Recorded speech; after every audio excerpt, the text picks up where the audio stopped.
Tidak ada alasan untuk membungkam oposisi dengan motif apapun.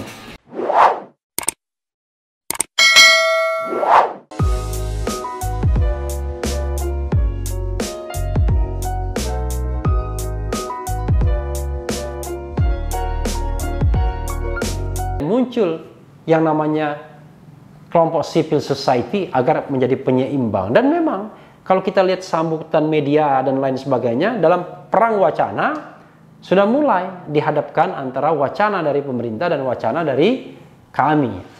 Wacana dari kami dan wacana dari so-called, ya, dalam tanda kutip civil society yang di-endorse oleh penguasa juga, ya.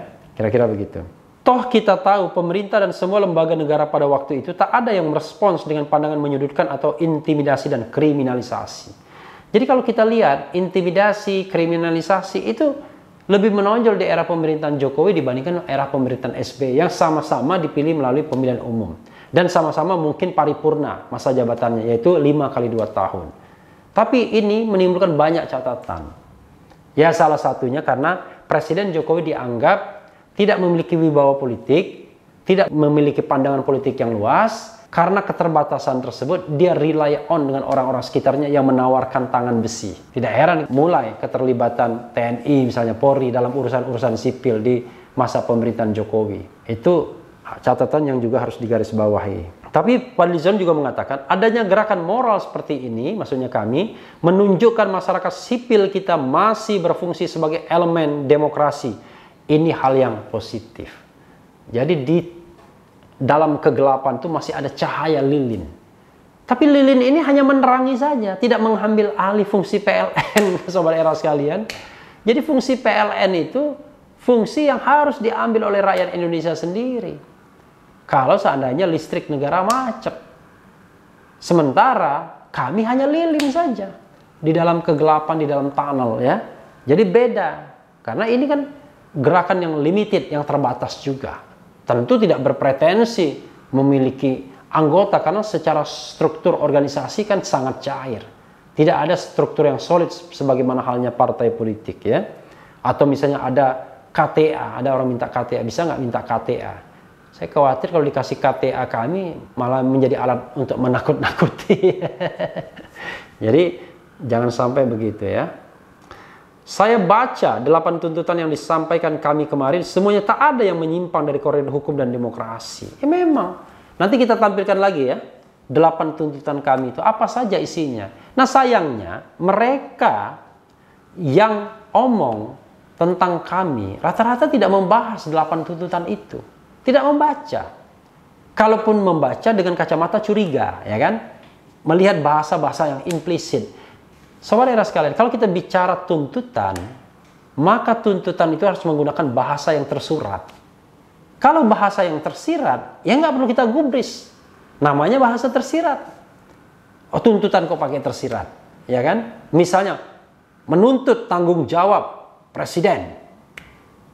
Tanggung jawabnya apa? Yaitu menjalankan undang-undang, peraturan, seluruh-seluruhnya. Itu sumpah presiden. Kan begitu. Karena kita berharap semua penyelenggara negara adalah menjalankan sumpahnya. Yang tidak hanya dipertanggungjawabkan antar sesama manusia, tapi kepada Sang Khalik, ya, Sang Maha Pencipta Allah Subhanahu wa Ta'ala. Nah, itu yang beratnya. Dan makanya kita sama-sama mengingatkan. Mereka misalnya meminta agar para penyelenggara negara, khususnya pemerintah, DPR, DPD, dan MPR, agar tidak menyimpang dari jiwa pembukaan Undang-Undang Dasar 1945 yang di dalamnya terdapat Pancasila. Tidak ada yang keliru dengan tuntutan tersebut. Iya, kita mau berdebat. Kita minta agar penyelenggara negara, Presiden, DPR, DPD, misalnya, itu MPR juga, kembali kepada Pancasila. Kembali kepada Undang-Undang Dasar 1945. Tentu yang berlaku sebagai hukum positif. Salahnya di mana? Kan nggak ada salahnya. Jadi sangat aneh, ya, tidak membaca tapi bicara tentang hal-hal lain yang tidak substantif. Kata Prof. Jimli misalnya. Saya lebih suka memperdebatkan mengenai usulan kami itu apa. Misalnya dia bicara tentang presidensial threshold, ya, yang sudah kita rumuskan. Tuntutan kami 0 presidensial thresholdnya. Ya itu yang dibahas. Bukan membahas orang per orang, latar belakang, ya. seperti yang dilakukan oleh Ruhut Sitompul. Selamat sore, selamat siang, selamat pagi, selamat malam Bang Ruhut ya. Balik lagi sakit hati, orang pecatan dan lain sebagainya. Seperti tidak ada punya narasi lain ya. Seolah-olah kalau tidak menjabat tuh mati kita. Enggak juga. Karena pilihan beroposisi itu insya Allah konsisten. Sampai masa pemerintahan ini berakhir, karena pilihannya beroposisi, ya terus beroposisi untuk mengingatkan. Saya katakan, rezeki jabatan itu maha kuasa yang mengatur ya. Jangan khawatir juga. Begitu ya Bang Ruhut ya. Gitu. Tapi mudah-mudahan Bang Ruhut dengan lompatan terakhir ini juga mendapatkan kebahagiaan. Jangan lompat lagi kalau nanti tiba-tiba partai pemenangnya bukan PDIP lagi Bang ya. Sebagai anggota DPR RI, saya justru berterima kasih karena ada yang mengingatkan untuk apa dan siapa sebenarnya kita harus bersuara di parlemen. Nah, begitu. Mestinya anggota DPR lainnya juga begitu mikirnya. Oh iya ya, saya diingatkan agar menjalankan tugas saya. Bukan malahan menghadang. Karena anggota DPR juga disumpah ya atas nama Tuhan yang Maha Kuasa atau yang Maha Esa ya. Jadi kalau tidak menjalankan sumpahnya dosa. Dosa dan neraka ya nantinya. Penilaian bahwa gerakan kami ini diisi oleh orang-orang yang kalah atau pernah kalah adalah ungkapan sinikal yang tak paham makna demokrasi. Sebab dalam kacamata demokrasi tak kenal konsep yang menang dan yang kalah. Nah, bagus juga Fadlizon mengajarkan kita semua ya.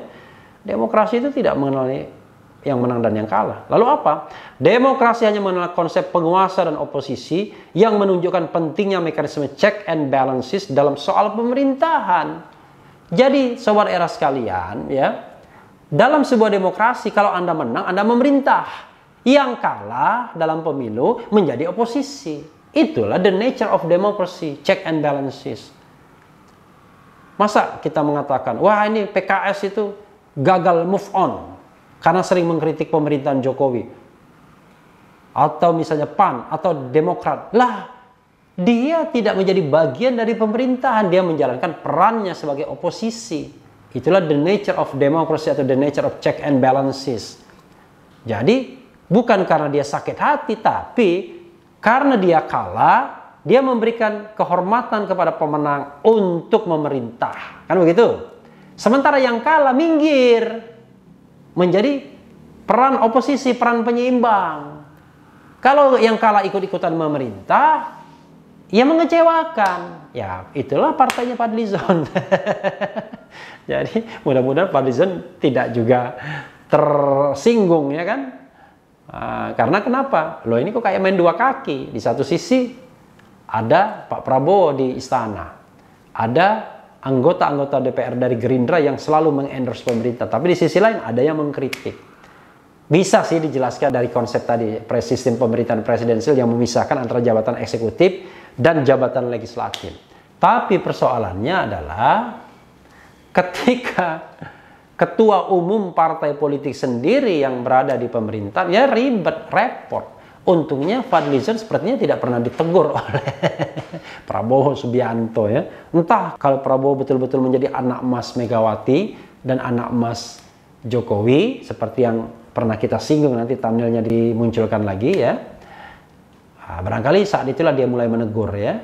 Atau ya paling tidak bilang suaranya jangan terlalu dikencengin. Kira-kira gitu ya. This is politik ya.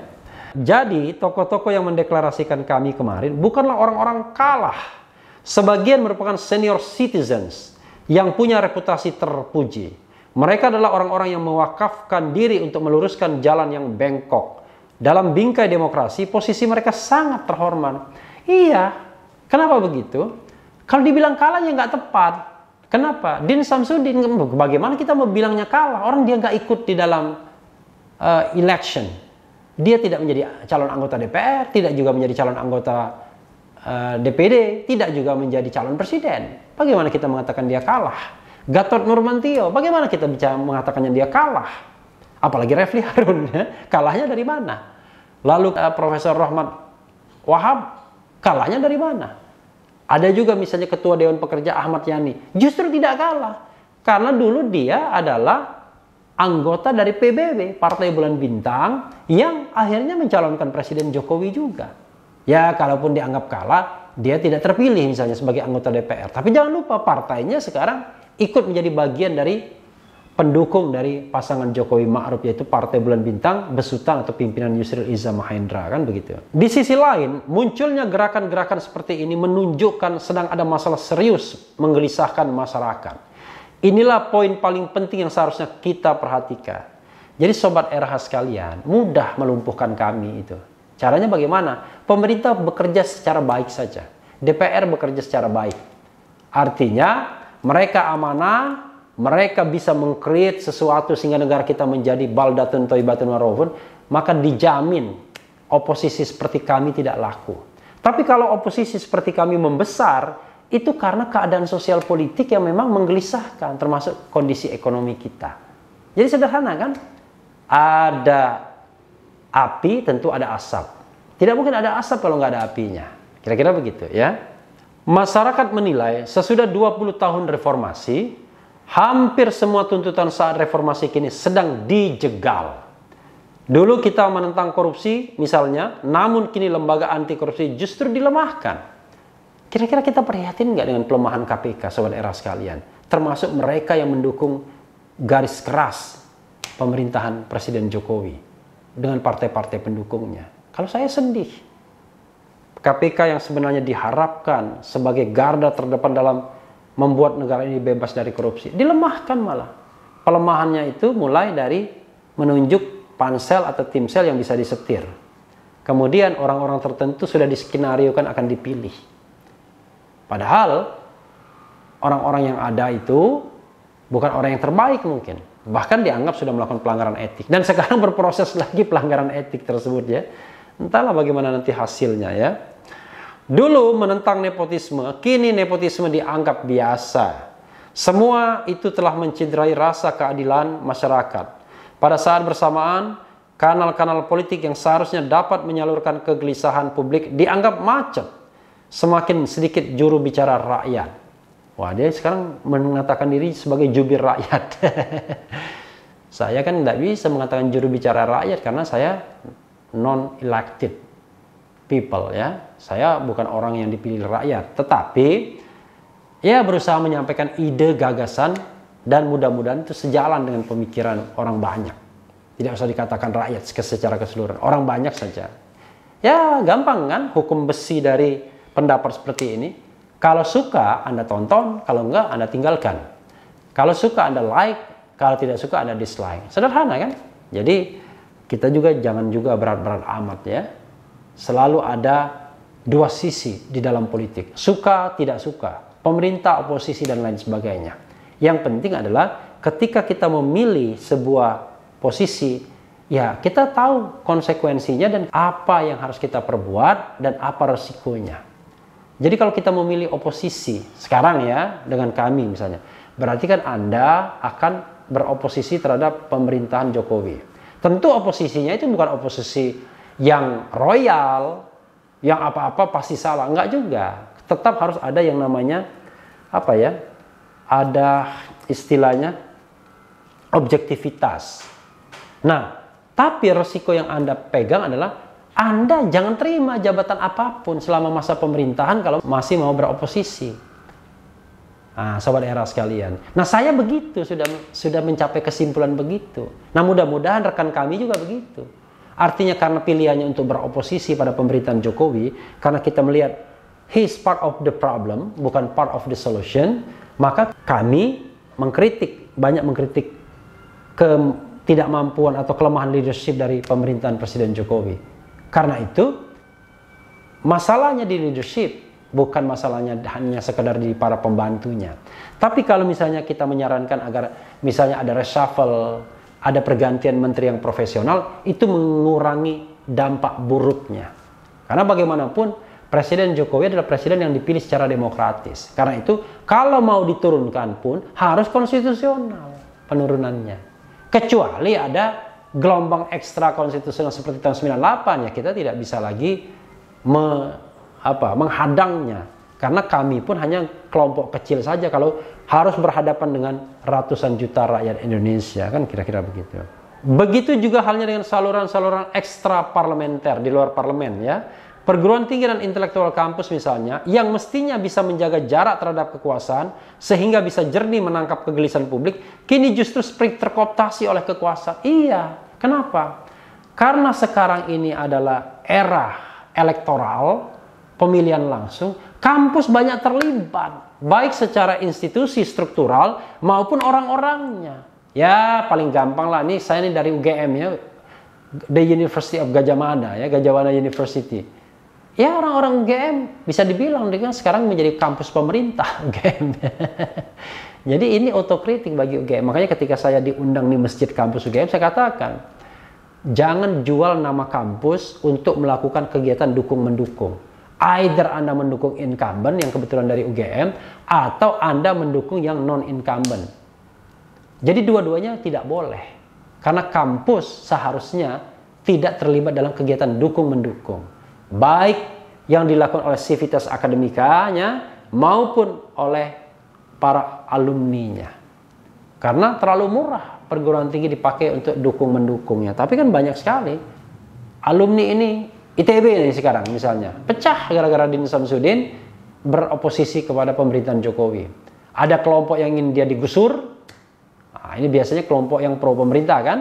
Ada kelompok yang ingin mempertahankannya. Nah, biasanya kelompok beroposisi kepada pemerintah. Ya, begitulah. Hal serupa juga terjadi pada gerakan mahasiswa. Di bawah pemerintahan Presiden Jokowi, gerakan mahasiswa bisa dikatakan mengalami mati suri. Nah, dari satu sisi, ya, ini kelebihan kehebatan pemerintahan Jokowi. Tapi di sisi lain, justru tindakan seperti itu bukan tindakan yang bagus untuk demokrasi. Karena suara kritis itu tidak boleh dibungkam. Suara kritis itu harus diberikan saluran selayaknya, yang penting tidak melanggar hukum dan tidak destruktif gitu ya. Sehingga munculnya kami yang diusung oleh sejumlah tokoh dari berbagai latar belakang adalah bentuk kanalisasi kegelisahan publik. Kemunculan kami adalah hal biasa dalam demokrasi. Bahkan bagi saya, kehadiran mereka merupakan vitamin bagi demokrasi. Luar biasa. Karena sering kita katakan kritik adalah vitamin bagi demokrasi.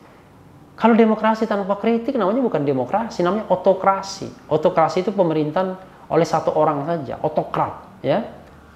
Dan padanannya adalah otoritarianisme, ya. Kita tidak menginginkan itu. Jika gerakan semacam kami ini tidak muncul, maka demokrasi kita sebenarnya sedang berada dalam ancaman. Jadi, sobat era sekalian, itu series tweet, ya, yang disampaikan oleh Fadlizon. Seperti biasanya, yang menjawab pro dan kontra, ya. Yang pro akan mengatakan ini bagian dari demokrasi, hak warga negara dan lain sebagainya, ya. Biasanya akan mengutip pasal-pasal konstitusi. Yang kontra akan mengutip pasal-pasal konspirasi. Ini mohon maaf ya. Kenapa? Karena saya selalu berpandangan, tidak ada alasan untuk membungkam oposisi dengan motif apapun. Justru yang ada adalah kita harus menciptakan the flying field, lapangan permainan, agar kemudian semua suara ini bisa terakomodasi secara baik dan menjadi masukan-masukan atau vitamin bagi pengambilan keputusan yang lebih baik. Jadi kalau dalam perspektif good governance dan clean government, ini adalah partisipasi. Karena ini adalah partisipasi, maka membutuhkan transparansi dan akuntabilitas. Kalau sudah partisipatif, transparan dan akuntabel, maka apa yang diputuskan itu pasti bagi masyarakat banyak, bagi people, bukan bagi para konglomerat. Ya, sobat era sekalian, tentunya begini ya, saya sebagai salah seorang deklarator kami tidak boleh juga jumawah. Ini kan sebuah permulaan saja. Walaupun sudah memunculkan pro dan kontra, ya, Mbak Mega mengomentari, lalu orang-orang dalam inner circle Presiden Jokowi juga mengomentari, bahkan dibentuknya kita dan lain sebagainya, yang menunjukkan bahwa kami ini quote unquote dianggap sebuah ancaman, ya. Tetapi sesungguhnya kan ini baru deklarasi, belum ada kaki-kaki dari konsep-konsep yang dibuat. Ya, salah satu yang dibuat baru kesepakatan bahwa presidensial threshold 0. Tapi kan tidak hanya statement saja, harus dikomunikasikan kepada DPR, kepada pemerintah, kepada DPD. Dan baru dikatakan berhasil kalau itu diadopsi dalam undang-undang pemilu yang akan berlaku pada tahun 2024. Jadi intinya adalah walaupun itu gerakan moral, tapi tidak gampang juga. Karena gagasan, ide, pikiran rasional, pikiran baik itu belum tentu diterima di sebuah alam yang penuh dengan konspirasi, penuh dengan korupsi, penuh dengan pelanggaran etika, penuh dengan vested interest. Jadi nilai-nilai yang baik tidak akan berkembang di lahan yang tidak subur bagi bunga-bunga demokrasi tersebut. Ya Sobat Era sekalian, itu saja, agak panjang juga tweetnya, panjang juga komentarnya. Yang penting tetap di channel ini, karena di channel ini Anda akan dirayu, ditipu, dibaperin, dicecar, diober pula di jalur khusus. Karena channel ini adalah channel yang mengancam, memeras, dan membenci. Jangan lupa subscribe, like, comment, and share. Ciao.